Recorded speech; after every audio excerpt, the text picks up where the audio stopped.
corners of the world. And we're back to the terrible twosome here. Me and Ian. What's up? How's it going? Hello to everybody out there. The four very dedicated listeners that have waited, but like all of our delays and everything. Down to one. Wow, that's perfect. Whoops. Oh no, but yeah. What's up? How's it going? You gonna take your Handanovic victory lap today? Matija Jovic, Jebise, first of all. We're not in the banter era because Handanovic is at the match. Handanovic decided to shut up all the critics. I'm loving every single second of it. D'Ambrosio captain this week as well. I'm loving life. Oh yeah, this is why no one else wanted to come on. Everybody knew the victory lap you were about to take. I think Dave just texted the group. He should be on in about 15 minutes, so we'll get him up to speed when he gets in. Yeah, Mattia also saying that Risto's boycotting.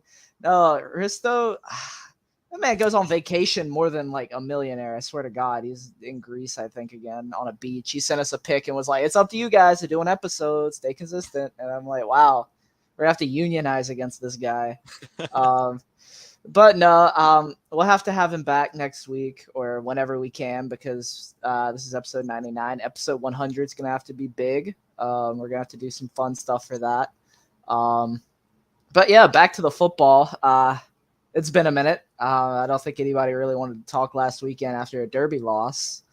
So I guess we can touch on that for a moment. I don't really know how much we should still haven't talked about Inter Cremonese. We didn't? Oh, it was after Lazio. I thought we did. I don't know. When was the last episode we did? Our live scheduling here. 13 days ago, I think. 13 days ago. So that would have been still in. I think we talked about Cremonese because we did our last episode on the 30th or the 30. No, because the 30th was that Tuesday. Yeah, we. Fuck. When did we talk? Jesus. But yeah, I mean, Cremonese, that was a pretty straightforward win. Then after that, the derby 3-2. I mean, pitiful. Did not enjoy a single second of that. Bayern, just a continuation. It was 180 minutes of misery between those two matches. But we get a light at the end of a tunnel after, suffering for another basically whole 90 minutes. The goal late against Torino, Brozovic. Man, what a ride. I mean, it feels like it's been 3 months in the season already, and it's been like a month and a half. Yeah, it's been tough. But I mean, we're 2 points off the pace right now. I mean, it's early to be scoreboard watching, but I mean, for what everything has felt, that's not too bad. I'll take it. I think I've seen a lot of people say Serie A is going to be a mid-off this season. I think they're correct. But, I mean, as long as we're the middest of the mid, you know what? I guess we're in the hunt. I mean, as far as things go, Udinese is 4th and we're 5th. So that's going to be a tough one next week. It's next week. Yeah. Fuck. This season is going to be fun. Hey, this is the first real roller coaster Pazza Inter season since Spalletti, I feel. Like, even last season, it felt a little more stable than this. I did not miss it at all. I kind of missed it, you know? I don't know what's wrong with me. Maybe it's because, my fandom started deep in the gutter of the banter era. I'm used to fighting. I'm used to being scared of Udinese every week. I don't know, something about the Conte era, the high expectations there, the toxicity of Conte himself. I don't know. There were times where I kind of longed for, the worry. But here we are, and I'm suffering. Look. Merriam-Webster's dictionary defines masochist as a person, I don't know what, who derives sexual gratification from being subjected to physical pain or humiliation. So that's why Hursto has his OnlyFans. So when we lose, he's doing that instead of this. Okay. Yeah. Yeah, I yeah, get he's it. I get profiting it. while we're just doing this for free. That's how he's able to afford all the vacation. Exactly, I think we just exactly. exposed him live. Damn. We'll have to get him to answer next episode. uh, no, but yeah, to get back to Inter, amazing games behind us, some amazing games ahead of us. The amazing performance against What it, Milan, I what think it, that was oof. what is your definition of amazing? Are you Um, amazed at like how bad it's been? pretty much, yeah. Okay, I, because I, I was. I'll be honest. I don't get angry during football anymore, but I was this close to breaking my mug during the Milan derby. I was ready to eat that shit out the window. no, once that like I mean, we get the early goal. I'm like, all right, this feels kind of good. After that, everything fell apart. It felt a lot like the Lazio game, and it felt a lot like last season, like just waves of pressure coming at Inter, them bringing it upon themselves, just mistakes that are uncharacteristic of some of the biggest players. I think the only person that really had a great performance in that match was Lautaro, and even then, I mean, outside of some hard work and that great hold up play for the goal, I thought even he looked, I mean, a little lost. But when you can't get the ball, yeah, of course. If I you're a mean, that striker, you seems to be thrive the on the standard. ball. But this team, Grinta, working hard, and you're praised. I mean, Lautaro. When was the last time Lautaro scored? Was it recent? I can't even Did remember. he score against Cremonese? Yeah, Yeah, he scored against Cremonese Cremonese. and Lazio. All right, so he's been scoreless in 3 games. Oh, we're not gonna do this slander No, no, no, today. no, no. I like him. He's the only one showing at least any passion, or if you can call it passion. He's the only one fighting for the ball in the team. But like, when the whole team just basically goes brain dead, and only one guy is like actually running after the ball, it's sort of a problem. And I think like there's been a recent trend in Inter games. I didn't watch the Cremonese match. I can't say for that, but like Boo. we hold possession and kind of try to do something for the first 10 to 15 minutes, and then it's just a downward slope of getting pressured on. Inviting the pressure, trying to do something and attack. An attack, sorry. Nothing seems to come. No creativity, no nothing. It's yeah, Yeah, depression. yeah. I mean, there are these periods of just absolutely nothing from Inter. Uncle Sharma saying Lautaro was awful in the derby. He may have been. I may just be suffering from selective memory because it was that bad. Um, I'm not gonna go too hard at it. I mean, it was bad when Dzeko comes on and he's what gives Inter life. And we have this weird flip flop going on right now with Correa and Dzeko, where whoever comes off the bench looks great, but whoever starts that match looks lost. And I don't know if that's. I'm not going to blame Inzaghi for that because he's going with whoever looks the best. Um, but there somewhere in there, there's something going on where those two can't figure it out. I guess it's kind of a lot like last season, but this team really needs Lukaku back if they're going to do anything serious. I think we've seen that. I think even in the Bayern game, if you have Lukaku up top instead of a Dzeko, and he's bringing those balls down from Onana. I mean, we know Lukaku's first touch, but if he can get that down or someone else gets that ball down and he gets to run in behind, that's a really dangerous method of attack for Inter. I know you're the Handanovic man, the number one. You've got him on your wall, you've got him on your bed.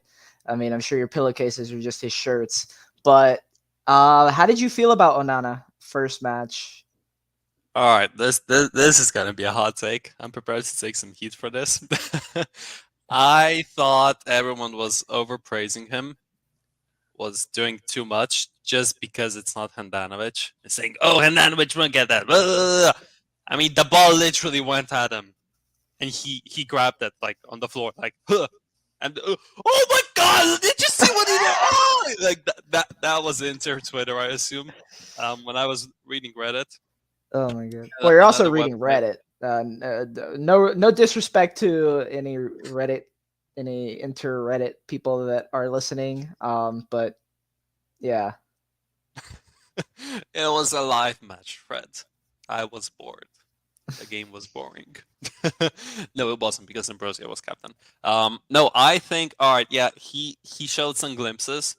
I'll give him that, but I think Handanovic is still better. We saw against Torino. I mean, my man got punished by not playing the Bayern game, and bada bing, bada boom. How many saves was it against Torino? How many of them were good saves that he shouldn't get? It was 7 saves according to Sofa. I mean, come on. But how many of those also were at him?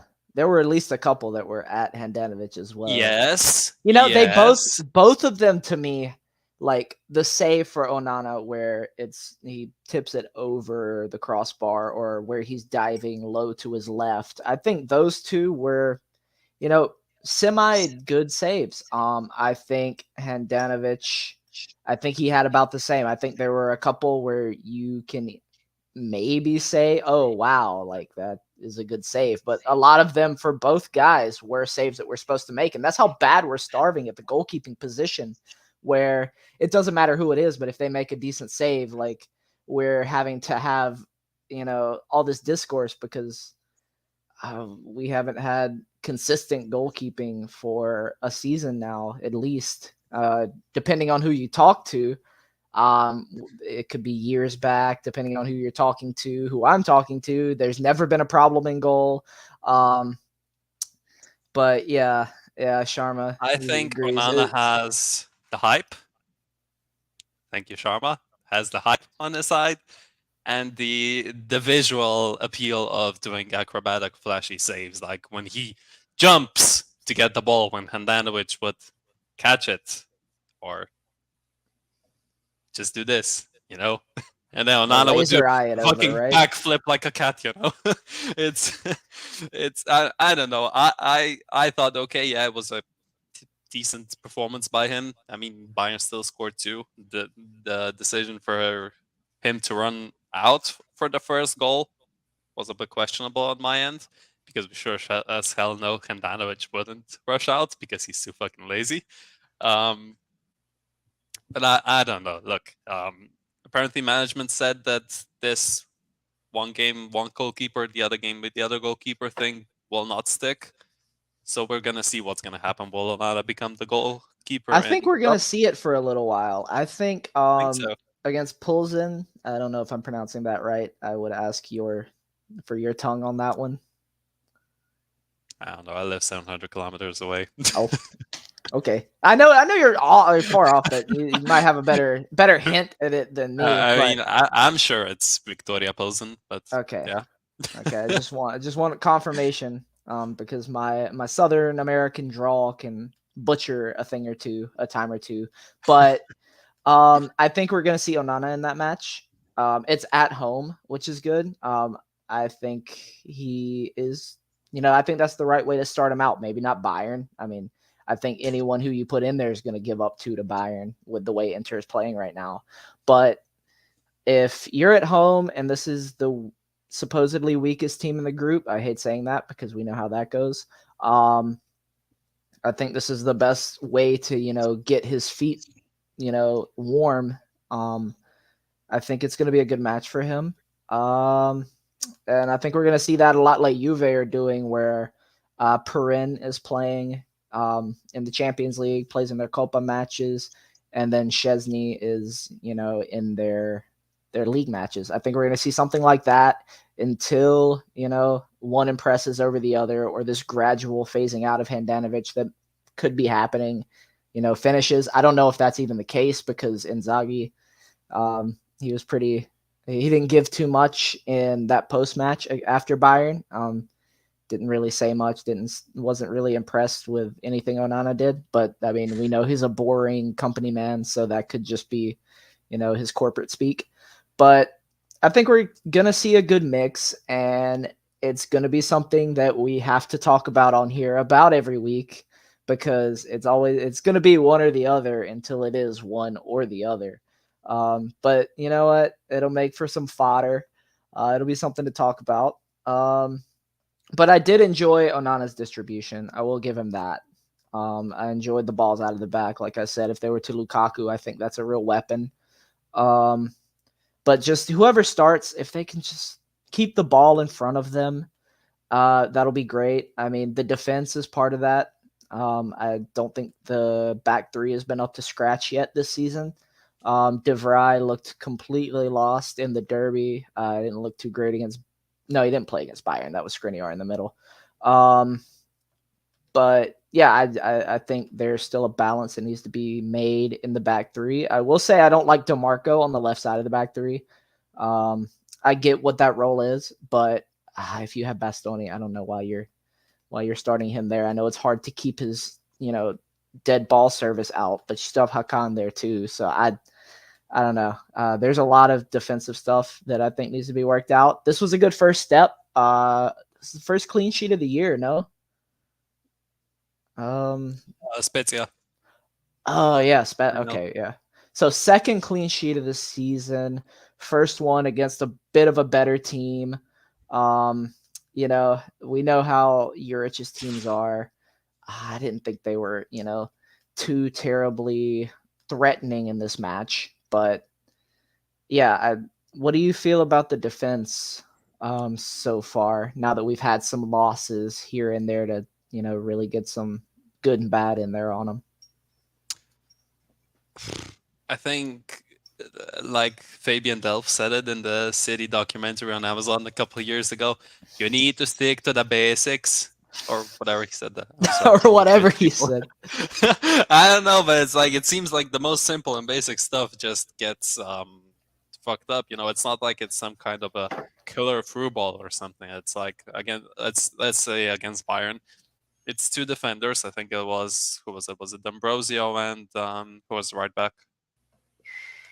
D'Ambrosio and Dumfries, I think, not Yeah. knowing who's going to get Sané in behind, and they just let him go. Like, Also, okay, neither of those guys could keep up with Sané at all. no, that was a questionable decision to start both of them. I mean, I get what he was trying to do. Inzaghi, I think if my theory is correct, he was trying to do what Conte did with Godin and D'Ambrosio back when we made Europa League final, which is Godin is too slow. D'Ambrosio is there to help him, not really to attack forward, So like they both defend, but like in this situation, it wasn't really it didn't really pay off. No, but yeah, I just think it's like back to the basics, just with markers getting confused, lost, balls in behind, questionable goalkeeping on both goalkeepers' parts. And then, yeah, when it comes to attack, I think we know what we can say about the attack and midfield this season. Yeah, I the don't know. attack's gonna be what the attack's gonna be. When you have Lukaku, it's gonna take a step up. The midfield for me, I thought had an improved game towards the end. I mean, they still look lost for 70 minutes. I don't know what's going on there. I know Brozovic and Barella kind of saved themselves with the goal and the assist late, but like we've said earlier, like there's something where this team just can't build up play, and it's very, very concerning because that was a strength of this team last season. I mean, Chalanolu looked better than Milan Chalanolu. Now he kind of looks like that guy again. Brozovic, we know what Brozovic is. Barella, I still don't think he fully has his head on straight. I think sometimes he can just, get frustrated, take himself out, put himself in his head. Dumfries looked a step off after being, one of the big threats early in the season. I didn't think he looked too great against Torino. But how do you feel about Darmian on the left? I'm still not a big fan of that, but it seems with whatever Inzaghi thinks of Gosens that we're going to continue to see Darmian on the left.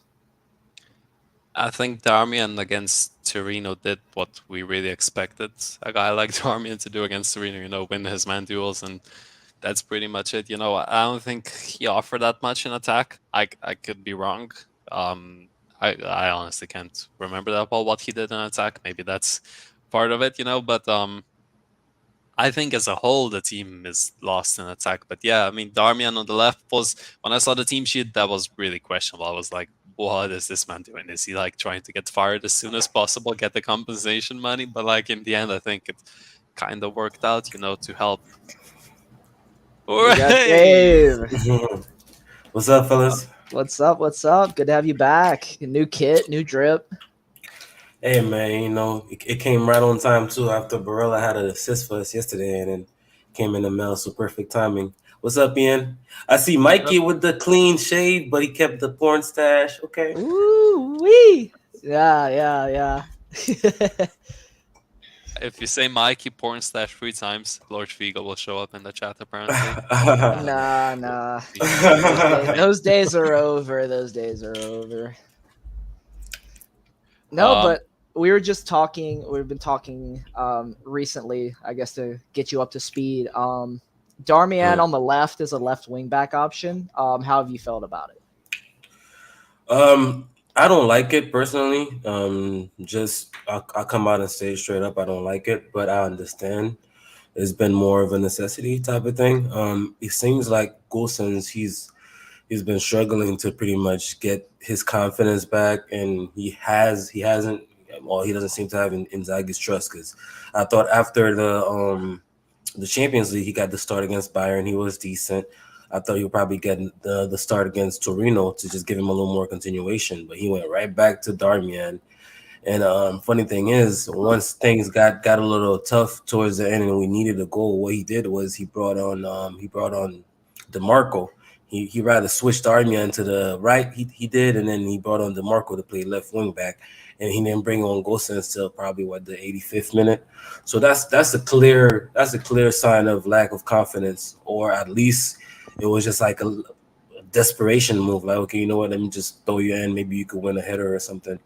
In a perfect world, it would be Gosens full-time starter and DeMarco just spelling with him, because I don't even like Darmian on the left at all. He's not a natural left footer. Sometimes you could tell he thinks before he uses the left. But yeah, my long-winded answer, I don't like it, but I do understand why we're doing it. Kind of like last year when Darmian was the starter on the right, while Dumfries took a couple months to pretty much get into the groove and learn the system. What do you guys think? What are you I saying?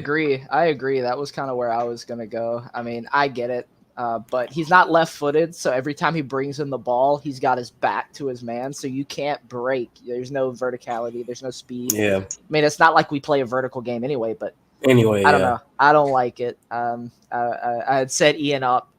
We interrupted you, Ian. I'm sorry. We'll get back to yours because I was just trying to set it up to complain about Darmian on the left. I love him on the right. I think he's a really smart option, but on the left, no, I don't like him. No, I don't like it. I think he was there just to help DiMarco in defense, because we know what kind of I won't say liability, but like how lackluster he is in that department. I think that was like the main reasoning. If you're going to start him and not like an actual center back instead of DiMarco, just bring on someone that can defend. And like you two said, while Gosens is still trying to adjust and find himself again, like that Atlanta Gosens that would bring you 10 goals and 10 assists a season, if better to play it safe. But talking about the left, where is Bastoni right now? Well, that guy's been banished to the Shadow Realm because he's not getting, too many starts, at least in the league. And I don't know, that's concerning for me because, I mean, he's still a, 21, 22-year-old guy. Like, if you want him to continue to develop, he needs to continue to play. You got to keep playing him. Yeah. No, I don't think that him not playing continually the past couple of weeks have anything to do with his performance. Well, I'm not going to say it has anything to do with his performance. I'm not going to say it's fully because of his performances. I believe before the Milan match, all leading up to that match, that whole week he had the flu or something like that, and they were saying that he wasn't even supposed to be playing. It was DeMarco up until the day of, I believe. So I guess for the Milan derby, me being the guy always giving guys passes, I'll give him that pass. Maybe he was a little under the weather. He certainly looked it on that third goal by Leao. He looked like a guy that was just there, like a passenger in the match. There was no, he had no presence at all. But I think that maybe DeMarco starting against Torino was sort of like a punishment / okay, I'm just giving him some time to get well. But going forward, yeah, I definitely need to see him as one of the first names in the starting 11. Well, I'll go even further. I need that starting three, the three-man defense. Even if DeVry is not in form either, I need him, Skriniar, and Bastoni to start playing more and more matches together because I believe that's how they're gel and fix the defensive issues that we've had. Yeah, I kind of liked what we did in the Champions League where D'Ambrosio was one of the center backs and Skriniar moved to the middle. I actually kind of like that. I think if you do Bastoni, Skriniar, and D'Ambrosio, I think that can get you somewhere. That maybe that's just me, but I do want to get DeVry out of the starting 11 as soon as possible. I'm really not a big fan.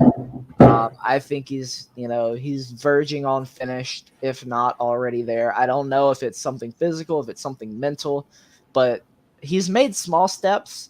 But I don't see him getting back to what he was when he won best defender in the league. He was the most reliable of the three that we had, and him coming into the middle instead of Godin, I mean, that was a godsend. Um, Yeah.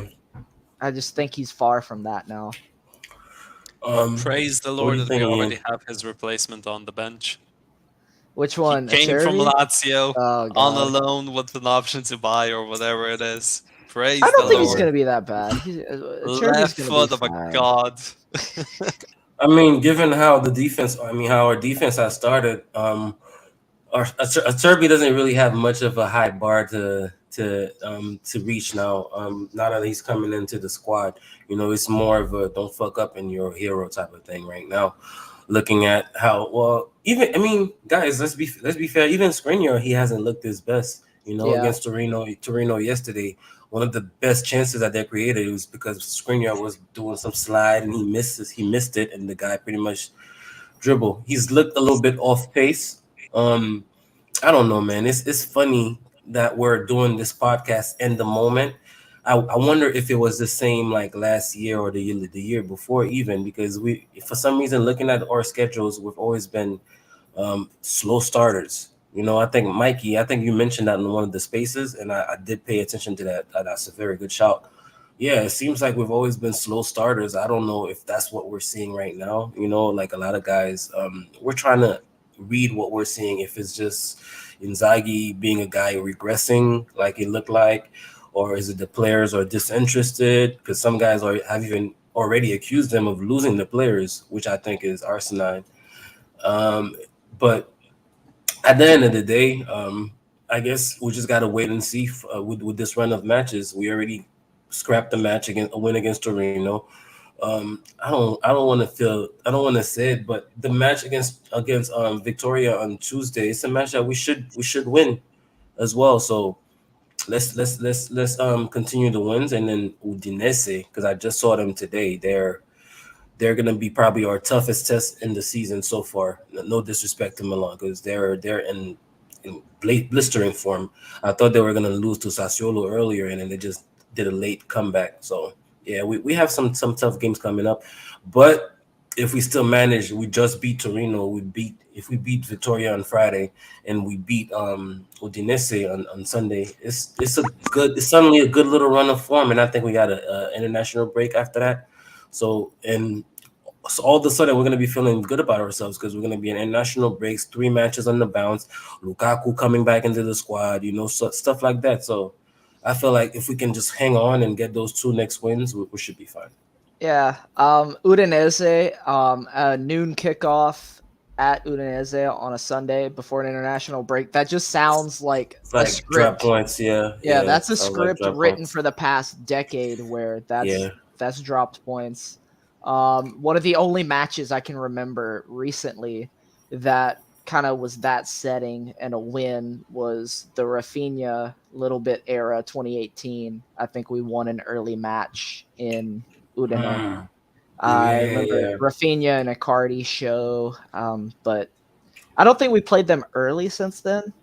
But yeah, I worry about that match. But if you can get points there, I agree. If you beat Victoria Pilsen and then you beat Udinese, who have been strong this season, I think that gives you good momentum to bring Lukaku back. Then you play Roma, Barcelona, Sassuolo, which won't be easy, and then Barcelona again because that's that back to back.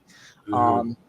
It's going to be a tough little stretch, and I'm glad Lukaku, maybe he's getting his knocks out of the way early because we're going to need that guy. Yeah, Really looking forward. Um, Milan, did they get the win? Yeah, they got the win. against Ooh, Sampdoria yesterday. Yeah, yeah, yeah. So, I mean, a lot of teams are taking care of who they're supposed to, even though I think everybody's had their slip ups so far this season. Um, but yeah, getting on a roll would be huge right now because you really need to start picking up some points in Serie A because it's going to be, I think it's kind of a cliche for everyone who talks about football right now, but like it's going to be a tale of two seasons because you're going to have this section, World Cup, then the rest of your and then season. such. Yeah, And who knows what's going to happen there? You don't know who could have an injury. I mean, so many unexpected things happen in international tournaments. Look at what happened with Ericsson. I mean, that's nobody's fault. But that if that would have yeah, happened mid-season, that's your season gone. Like luckily, like I mean, that was the summer where you can go and you can bring in Hakan, who gives you a good season the next year. But hmm who knows who gets injured for who or who doesn't come back fit because even the Croatians when they came back from that World Cup in 2018, they were a step off for a while and they still had yeah, weeks. They had weeks of recovery between. There's going to be no recovery time. If you make it to the World Cup final, you're going to be gassed when you come back yeah, for your club. And of course, I mean, one of the favorites is Argentina. Lautaro could be there. Correa.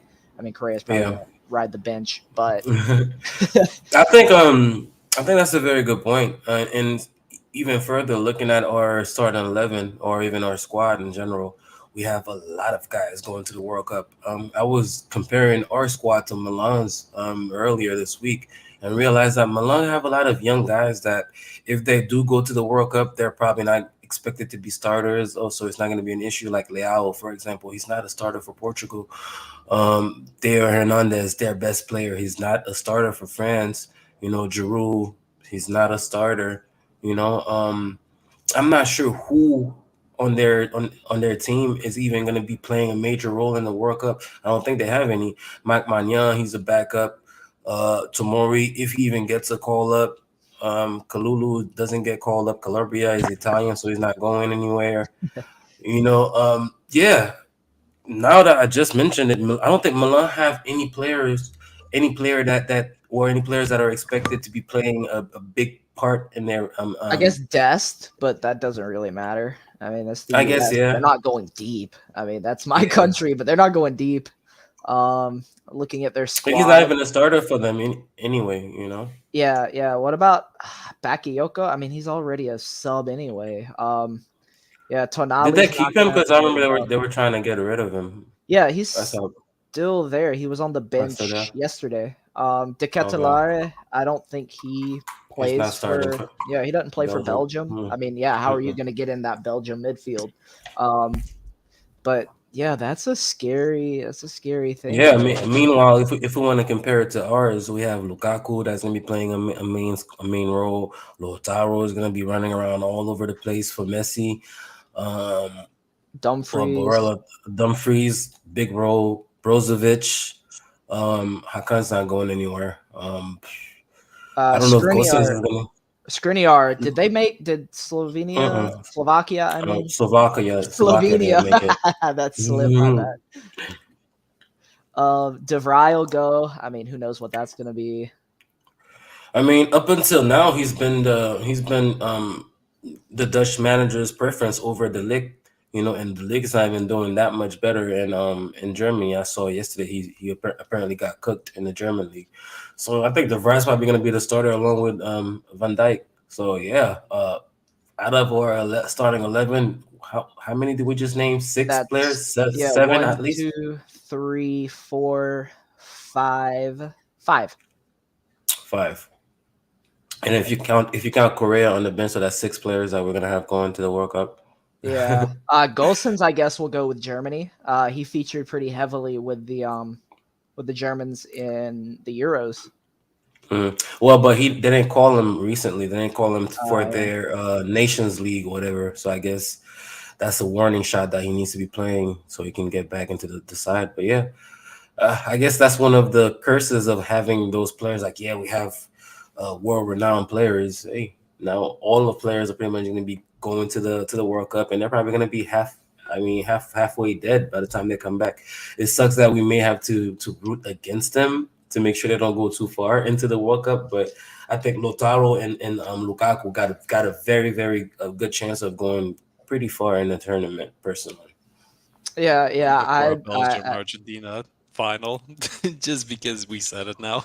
Yeah, hey, and we know. I don't know if that streak was broken. I don't think it was broken last World Cup. No, it wasn't because we had yeah, yeah, Brozovic and Perisic yet.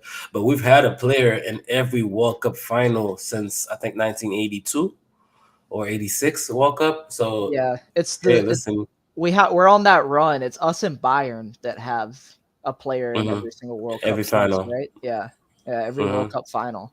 I love that streak. Honestly, like I hope it continues. I still think even through the banter era, having players that make it, it's a testament to the club. Like this is a big For club. sure, for Yeah. sure.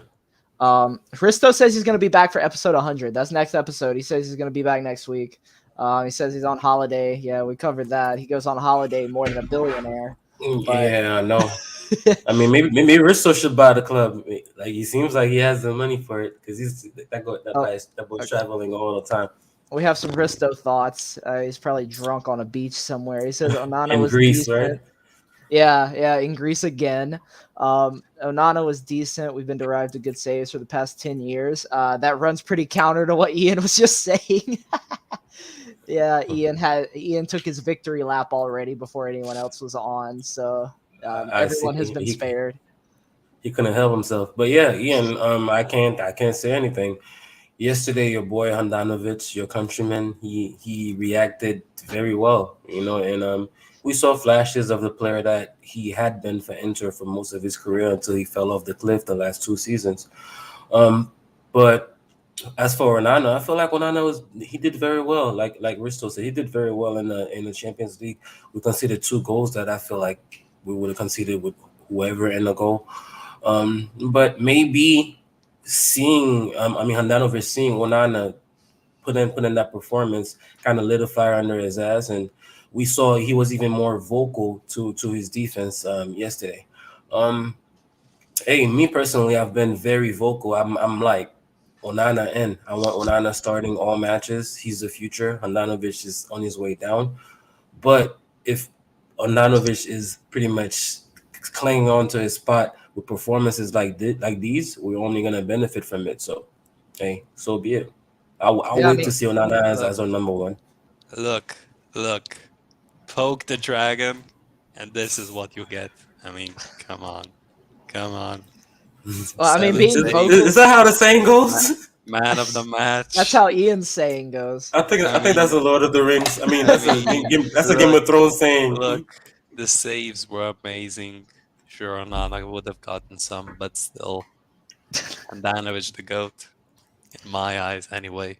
In my eyes, they're the only ones that matter. So Shamelessness. Well, since you're in that Shamelessness. mood, I might as well give you a little bit more of your flowers because D'Ambrosio was decent against Bayern, although he scored an own goal. So look, a I don't goal's know a how you goal, feel man. about that. Goal's Wow, a goal. do you see how he Even is, Mikey? He doesn't care if his boy scores against look, us as look, long as his look. boy All I'll scores. say is when Hey, we yeah, were I mean, playing football in the morning, for me, 12, 13 hours ago, I scored a goal. It doesn't matter which net it went in. I scored the goal. So, Christo says dragons die in the end, Ian. I don't know, spoiler yeah, and alert. Macedonians still visit Greece. How about that? Huh? Huh? Oh Lord. But Hristo says he would not invest in Inter. Segue, thank you all the way from Greece, Hristo. It has come out that supposedly um, Suning have given the green light for seller or buyers to be found for Inter. But the only link we've seen is the owner of the Sacramento Kings, which nobody wants to be the Sacramento Kings. Nobody in any sport wants to be the Sacramento Kings. Mm-mm. So, Look, um, look, look. sorry to cut you off. I have an interesting tidbit on this. Right, Yeah. the last time Sacramento Kings were decent was in the 50s when the king was still the head of England. No, they were good in Then like the '90s, right? Stockton and No, no, no. I mean, they this, were good. they The won last the time they last were time in the good. 50s. All right, it was in the 50s. Now the queen has moved on to greener pastures. The Sacramento Kings will be back in NBA title contention, and if their owner wants to invest in Inter, I am not fussed. in the Bring them in. Oh, 1950s, Bring that Sacramento in the Kings luck here. 1950s, the Sacramento Kings were the Rochester Royals. yeah. See, I'm personally I'm fussed because the last time I personally remember them being competitive was probably 03, 04 when they had Chris Webber and them guys. I'm not sure how much you guys are into the NBA, but that's like Oh, Vladi that's Divac. Vlade Oh, Divac, yeah, Chris Webber, Peja I remember Stojakovic. playing with that team on like PS1, like Yeah, NBA yeah, Live. that was their last good team. That was a 20 years ago. And I don't know. I think since the NBA is kind of structured differently from, I guess, the football world, because he can be the Sacramento Kings owner and be racking up profit every year. It's a profitable business, no matter how much they suck. Just because that's how the NBA is structured. But football in general, I don't know if you could just come in and buy Inter and expect to make money off of it or anything like that. It's got to be something that you're willing to pump money into. And from my understanding, he's not that kind of guy. He's not a billionaire even, right? So I don't know. I'd much rather somebody that's loaded that we know could just pump money into the team, not a guy that's almost a billionaire that could head a group of almost billionaires to put together to buy the team, if you know what I mean. Um, on one end, it seems like we all have that feeling that as long as Suning leaves, whoever comes in is going to be better. I'm kind of on the fence about that. I don't necessarily believe it's the case, but I'm glad that it does seem that we are going to be sold soon, and that now we're starting to see names pop up. I'm just not too enchanted by the first name that's popped up so far, if I must admit. Yeah, I mean, it won't be the first, or it is the first. Jesus Christ, it won't be the last. It's the first, but it won't be Hopefully, the last. Um, yeah. but consortiums buying teams of any sport, football clubs, Major League Baseball teams, any sport. I mean, the it's become in vogue to have a consortium. I mean, look at the LA Dodgers, and I know that Boley, who is part of that group, is the part of the group that, of course, has bought Chelsea now. So, I mean, this is kind of the way that like ownership is going. I mean, it's not great, but unless you're going to run into one of these investors that has gobs of money, the way that Suning did pre-pandemic, I think you're going to see a consortium like that. Well, hopefully it's not them, but or whoever else is with what's his face from Sacramento. But Yeah. yeah, I guess we'll see. It's going to be interesting. I know Milan are also up for new ownership still, question mark. I don't know how all of their ownership shit went. I thought it kind of went downhill at one point. From my understanding, that went through. Okay. It's now fully owned by Jerry Cardinale and Redbird. I hope I pronounced it right. But I just realized Juve are losing to Salernitana, so it might turn out to be a good day in Haterville after all, right? Yeah, I think Candreva scored. Yeah, I'm looking at it right now. Ooh, uno de noi. look, all I'm saying, I'm going to say is, I'm looking forward to Mhm. the Sacramento Kings X Inter X Montclair uh, collaborations that are going to If they happen. give us like Yeah, the sure. '90s like Kings like aesthetic, I mean, but they're purple and black, and we're Yeah, Look, yeah. the but only owner but that I we don't really know. need is Genie Bus from the Lakers, and I'm all in for the purple and gold Have you and the seen the and Lakers the in the Inter. past 10 Yeah, years? this You don't guy's want to just be the dropping Lakers. names at this point. Yeah, they've been Yeah, a yeah, dumpster fire. he's gonna bring his Lakers sweater back out. That's what it is.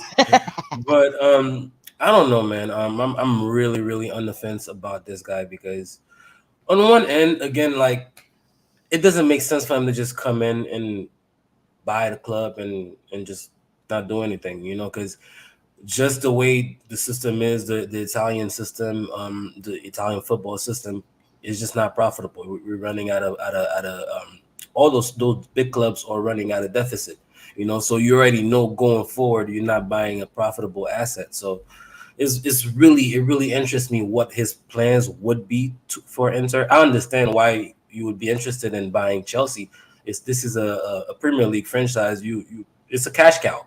But once you're telling me you're interested in buying a club in Italy, even Milan, although they're more valuable than us, you ask yourself why or what's the plan. We don't have our What? stadium situation situated yet. Where like why? It kind of seems like it's you're willing to buy the club and just dump money into a But dumpster or something. the stadium, I think they got another win yesterday. I think that Yeah, news yeah, came I out read that. mid match that Hmm. it got a green light for the next step. There's like 47,000 steps Steps, so yeah, in the Italian yeah. city legal judicial whatever system. I From mean, from it's what I understand, I think the I guess the mayor's office approved the project, but now there will be a public discussion about it. I think it's more like I like a don't know, referendum type. kind of, yeah, Okay. like so now nobody really knows if it's gonna go through or not. I mean, I like democracy. It seems like it's really about the people. They're gonna get the final say, but I think we'll be who fine then knows? because it's still a joint project. So I mean, if it's a joint project, then Fans of both teams will yeah, probably want to make it happen. Yeah, yeah. let's So see. if it's gonna benefit both teams, I think the fans of both teams may see that. I hope. I know not everyone in Milan cares about football, but Hmm. a lot of Milan cares about football. So I'm Yeah, hoping that everyone sees that our clubs can own their own stadium, which is a step in them becoming two of the biggest in the world again.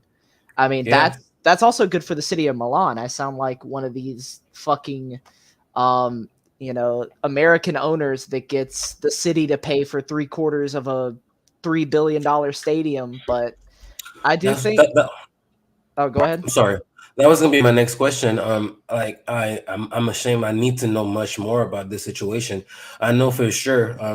Being a New York Giants fan, I remember about 10 years ago when we were trying to build our stadium, the new MetLife Stadium. It was a whole issue because at the end of the day, it's like it was going to be taxpayers' money that pays for the majority of it. So people were like, no, we ain't trying to pay more taxes and all that stuff. So that's what the public debate was kind of against it. So they had to lobby a lot to make it go through. I don't know if is that the same plan, or I believe we're gonna be. I mean, by we I mean us in Milan. We would be paying for the stadium out of our own pockets, or is Yeah, it I something thought the that would clubs be? were footing the bill. I mean, I am not an expert, um, but I thought the clubs were footing the bill. I think the public footing the bill thing is a very American sports thing. I don't think that's Mhm. really the case in Europe. I don't know if Ian can attest I, to that. yeah. Yes, no, maybe. Deer in Ian, headlights. Ian, you're not frozen Ian, yet. who pays for stadiums? Who pays for Huh? stadiums in Europe? Major stadiums in Europe. Yeah, like if I'm sorry, I lost my train of thought. What was going on? no, we were just trying to figure out because the U.S. a lot of stadium projects are publicly funded, so it comes out of taxpayer Oh, here it's the budgets. club that does Yeah, most of the financing, unless it's also used Yeah. by the city. Like I know West Ham lease it from London, yeah, the but they London bought that Stadium. as an Olympic stadium. Yeah, Yeah, yeah, yeah. yeah. No, not that we're Where discussing else? it. Now that we're discussing it, I'm starting to believe it. Sorry to cut you off, Ian. I remember vividly. Tottenham, they couldn't spend for what 2 3 years because of the cost of their stadium. So yeah, now I understand. I remember now. I Yeah, guess no, no, in Europe, it's straight out of the club. The money. I mean, you can take out loans, but Yeah, damn, this is why I think that's the crazy, project is bro. so strong for Inter and Milan. That's two clubs building the stadium. So like you don't get too much of the Tottenham issue where it's one club footing the bill for the stadium. I think if you have two, I mean, they seem to both still be in step about it. I thought there was a little bit of a diversion somewhere where No. Milan As wanted far to as pull I out. know, no, we're all on the same page. I believe I was listening to Nima's podcast, and he mentioned that Milan and Inter they even created a corporation together, 50-50, mm, for the reason of actually building the stadium. So that means that it seems like we're on the same page. Uh, Last summer when Malone were getting sold, and then we were still in limbo. I'm sure we all seen the stories of Malone they're gonna do their own thing without Inter, stuff like that. That was a little worrying given our financial situation. Um, but now we seem to be in step, and hopefully it does go through. I think that's gonna have a major effect on the sale rumors as well. Once that goes through, I think serious buyers are gonna start lining up. Yeah, that's the only way I think that an Italian club can look appealing to any investor. I don't think there's anyone in Italy that's going to buy Inter. I don't see any kind of like 50 plus one type thing coming in. I know there was like Inter SPAC or whatever it was that somebody tried to run, but probably just started a GoFundMe and then took all the cash or something. I don't know.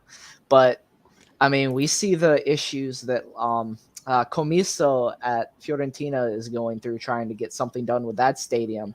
We saw, was it the Friedkins or did the Friedkins own Roma now? Whoever it was that owned Roma basically Freakins, just, yeah. Hmm. yeah, they quit on the club because they Yeah, couldn't no, get it a wasn't them. stadium. It was Palota, the one Palota, that and now it's the James Friedkins. Palota. Now Yeah, it's a freaking, yeah, that yeah. guy.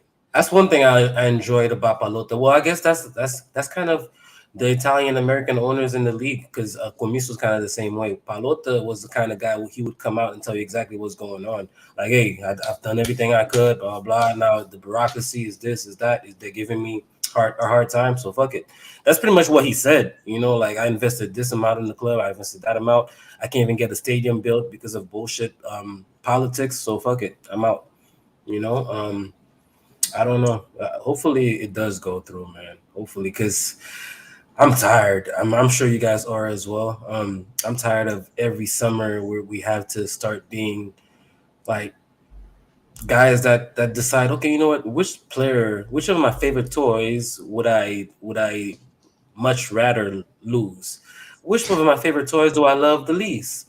You know, so Do you think just that's getting part of somebody in. do you think that's Go part of ahead. the issue right now with the players seeming a little off? It Do you think it part could of it be. is all of them had their bags halfway packed? Like Skriniar coming in late. I mean, it was because of Yeah. injury, but also, I mean, he was definitely, wrapped up in all this PSG stuff. He was PSG saying thing. no, but I mean, he still had to have a contingency plan if the club gave him no option. Yeah. No, Um, I mean, I believe he was all in because like it was reported for months that they already had an agreement. And it seems like maybe we had to talk with him and tell him, hey, listen, we need the money, as you know, and if the right offer comes, we're gonna have to sell you. And he didn't push back anymore because that's a team that, as you could see, is probably gonna. Well, it's one of the favorites for winning the Champions League. They're having fun in the French league, so that would be a good vacation for Skriniar. But I'm glad he's with us. Hopefully, I'm not gonna lie, as confident as I am about his love for the club or whatnot, hopefully it doesn't end up a situation where PSG offering something we can't match and he ends up still leaving for free next summer. That part would hurt a lot, even more than selling him, in my opinion. So hopefully we can do the extension because Marotta said he's confident it's gonna happen. So let's trust Mbappe. yeah, I'm really hoping we get that extension done. I think that would help a lot. I think some signals need to be sent to the players that they're Yeah, still going to be invested in because I mean it's still no small feat that all these guys stayed and I mean Bastoni came out, Skriniar has come out plenty of times. I think if there's some hope, you know, reciprocated into the team, that would go a long ways into getting everyone's heads on straight. I know there was a meeting. Was it after Bayern or after the Derby that there was supposedly a Oh club yeah, meeting? yeah. After Bayern. So right before the last match, Torino match. I'm glad you brought it up. I think that was definitely needed. You know, clearing the air. All levels of management were there. I think Zung wasn't there, but Beppe and Ausilio was there. Inzaghi, the players, everybody pretty much cleared the air. Have had an open powwow, and they said that Handanovic spoke, Barella spoke. So I mean, I love seeing stuff like that because if that doesn't happen, or if we just keep going about our business, maybe it's true that guys don't care or they're just going through the motions, feeling that they needed to do something to right the ship right away. It tells you that they're still into it, and I'm glad it was that, and we didn't end up having to go to a retiro or some shit like that, you know?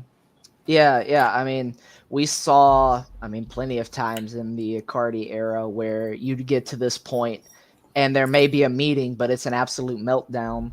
And the sects in the dressing room where you have, one group, another group, and it's just, a divided dressing room. I don't see that here, which is good. I mean, don't get me wrong. You don't want to get to the point of having that meeting like we've had, but it can Yeah. only help. I mean, it can't hurt, at least No, with for sure. the club the way it is right now. But I Yeah. mean, we got to win. Dave, I don't think we got your thoughts on the Torino match. Me and Ian, I think we led on that a little bit in the beginning, but there's been so Yeah. much to cover that we've been kind of bouncing around. Bassin, Um, Bassin. yeah, but yeah, Torino match. Your thoughts, and then I want to get to a poll that I put on the Twitter after that. Okay. Well, the Torino match, I feel like a lot of people from the reactions I've seen on Twitter, we're kind of underestimating Torino. Don't get me wrong, we didn't look our best for the first 60 minutes of the match. We didn't get our first shot on target till the 65th minute. So that tells you that at times we didn't look the best. Torino seemed to be very well prepared, very well drilled. They knew exactly what we were trying to do. I'm sure you guys remember at some point Skriniar and De Vrij was passing the ball between the two of them. The crowd was booing and stuff. You could tell that we couldn't even move forward because they were just that well prepared. They were pressing at the right times. They were stopping Brozo from receiving the ball. But nothing surprising because we've all been speaking of Juric as one of the top managers in the league. So that's what we would have expected. Um, I like the fact that we made the substitutions and we saw the impact right away. We saw the intensity ratchet up as soon as Mkhitaryan, and who else did he throw in? I think The Mkhitaryan first and subs, Correa. yeah, the first subs, because I give credit to Inzaghi. I mean, I don't think he got it right to begin with, but his subs were very on point. His first subs were Correa for Dzeko and Bastoni for Dumfries. Yes, Um, yes, yes. yeah, 68th minute. That's where I kind of thought that things were starting to change. I agree. I thought it was a Mkhitaryan. Mkhitaryan probably came in the next sub, but I agree. I agree. I feel like once he made those first subs, who was it? Like you said, Bastoni came on, allowing DeMarco to push further forward as left wing back. We weren't getting much from Darmian that game. And who else? He brought in Correa, I think, yeah, for Bellanova. Deco. Yeah, Bellanova came in a little later. So Yeah, all his yeah. subs, in my opinion, they had an impact. The kid, you could tell, like he's not a Dumfries. He's looking to take on his man, and he kind of had the license yesterday because you saw they were giving him the ball. Like, okay, make something happen. But all in all, I feel like it was. If I had to rate the match, probably a 7. I'd give out of 10 because we needed it. It was a worthy opponent, and Inzaghi showed me personally things that I wanted to see, which is changes when you needed to make him, and impact changes. So that's my thought. Yeah, yeah. I mean, if you're gonna start out flat, I mean, I touched on it earlier as well that Mm. Juric wasn't. Well, I'm touching on that now, but Juric wasn't actually. Did he get? He must have got a red card in the last match because The it last was the match, yeah, assistant. But assistant. still, yeah, a Juric team, whether it's his assistant out there or it's him, I mean, they're well drilled. Um, they've got some good players this season. Lukic is a good player. I like Sanabria as a striker. Honestly, Vlasic had a good match. Yeah, Um, Vlasic is the guy Lazaro that gave us starting, issues. fucking terrified me. I thought this dude was gonna turn it on. Karamo on the bench, I thought maybe throwing him on there. Um, I don't know why Ola Aina and Sinyo didn't get playing time. I don't. Yeah. Single came on late. I mean, I'm not complaining about that. Yeah, yeah, But but who was their starting right wing back though? Because although Single didn't start, I didn't feel yeah, it like was they missed him Lazaro. too much. Oh, Lazaro. Okay, that's Yeah, right. and That's then he played on the right. Voivoda, or however you pronounce his Uh, name, was on the left. On the left, okay, okay. No, Torino are definitely a good squad. That's a team that we need to definitely put respect on. Kind of like Udinese that I'm talking about. It's a team that's looking very, very well drilled. Udinese is more surprising to me because Juric we kind of know, but with Sotil is kind of taking the league by storm early, and those guys are what on a 5 match winning streak, and they haven't beaten they've beaten like some worthy opponents. They gave Roma that 4-0. I think they beat Yeah. Atalanta as well, you know.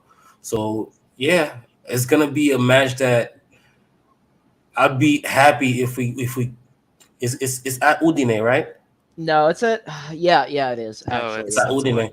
Udine. I'd be happy Ian, if are we you leave going to this one? if we You leave went with a to point. Udine last season, right? I wish I could have gone. I really wish, but too many stuff happening at once. That Yeah. But was I am pleased to announce mhm. that I am looking for partners to go to game week 5 and 6 of the Champions League. So that's the last two I Man. matches. think so. Yeah, so end of October, start of So that'll November. be By um then we would be yeah. deciding. By then we would be throwing matches so it could finish fourth. So I don't know how interesting. I don't know how interesting those matches are gonna be. Look, Yeah, we yeah. go to But to Munich for beer, first of all, for the bratwurst. well, it'll be October, right? No, it'll be past October. Oh It's in yeah, November, I think. Yeah. Oktoberfest. Dude, Yeah. I didn't even think of that. Man, we could have lost. We could have lost Ian for good, bro. You would have never made it back. I Oh my might have god. to go in the end of October to Munich and then just extend my stay to until the game. It might be a plan, Thank you for but I that. was thinking yesterday during the match that Torino is always a good like watermark benchmark for Inter. Like it's almost like the Mm, Torino test. If you're struggling to beat Torino, if you draw with them or you lose to them, I mean those are the seasons. I mean I remember under Spalletti we lost to them at home. Um, Away is always tricky.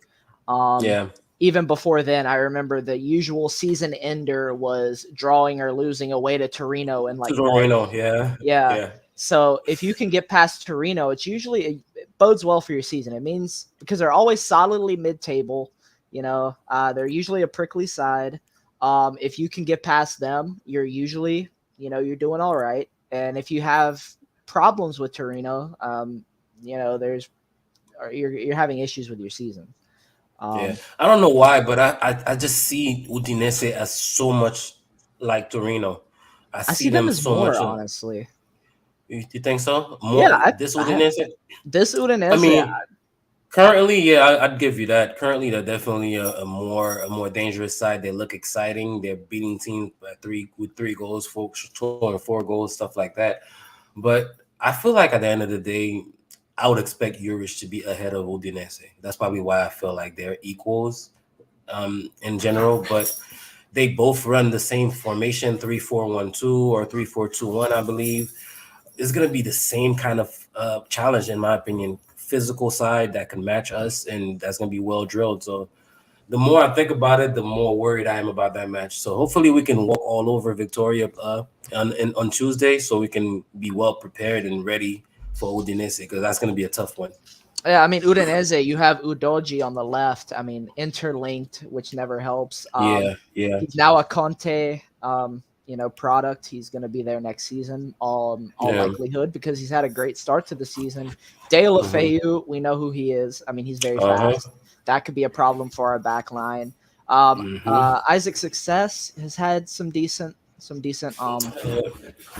matches. Of Mm. course, we know Beto.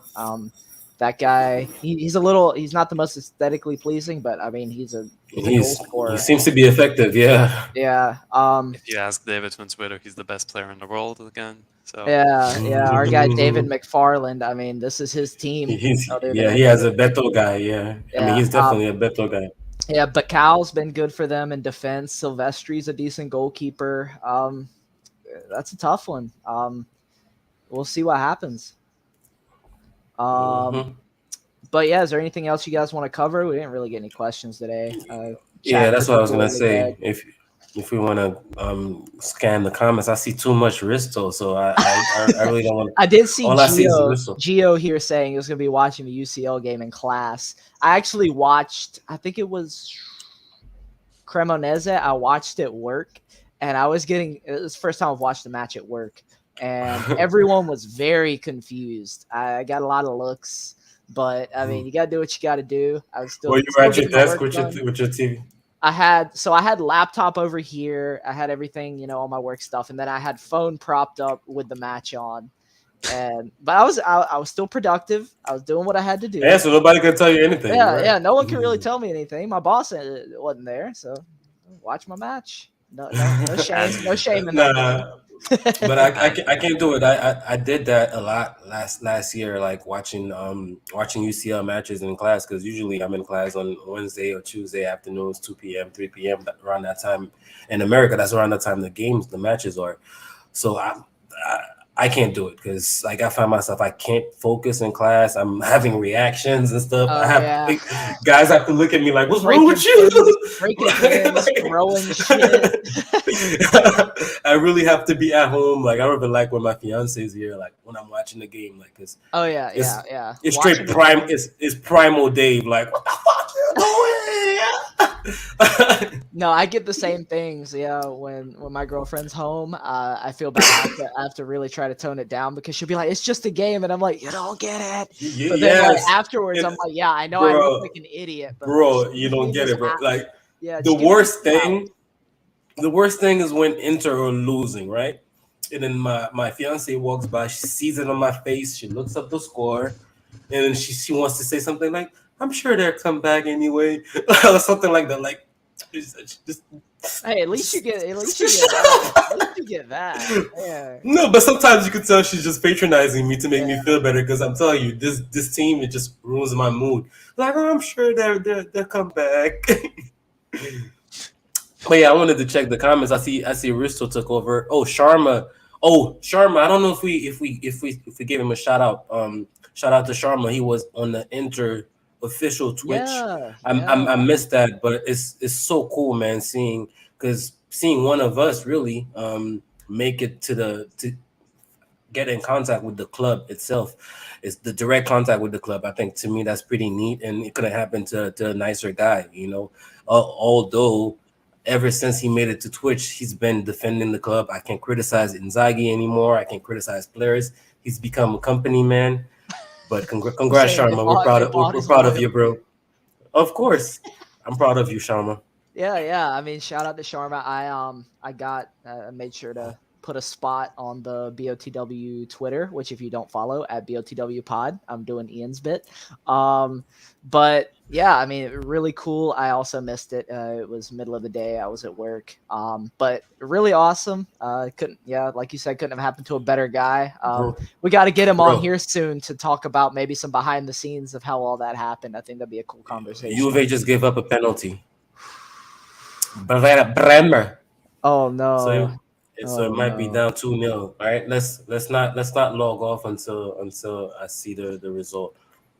All right, yeah. So I think that's pretty much everything. I think we got to everyone in the comments. The comments are pretty slack. Subscribe and click the bell icon, Ian type. I don't know, Ian. Like you kind of been slacking on that job for months. You know, ever since Mike. See, I just got Bro, the eye roll. You know, you didn't even try to deny it. Yep, this two is an zero. 2-0. unpaid Who scored it? internship. Come on, man. At Uh least give me oh, some shekels. Piontek. Piontek. Oh God, that's a name. Piontek and Kendreva. That is prime Mhm. late 2010s Milanese football. Shit, I have some reading to do for class, but I'm gonna have to postpone that and go watch that game real quick. I love watching Juve lose, bro. So I Yeah, gotta we'll make sure I we'll watch that. yeah, we'll all go take a quick trip to Haterville, and we'll get off here and watch the last of that. Thanks to everyone who logged on, gave us a comment, gave us a couple of views, maybe some likes. Yeah, like, share, subscribe, share again. please. No. But yeah, all good. We'll be back for episode 100. It's gonna be great. We're gonna have to make some plans. It's gonna have to be We a got to big do one. something special. Yep. Mm-hmm. Yeah. So all you guys be on the lookout. It's gonna be a fun one. Be Yeah. sure not to miss it. Click the bell icon below somewhere. Yeah, what Ian said is what Ian said. But yeah, thanks everyone. We'll see you all in the next one. Peace.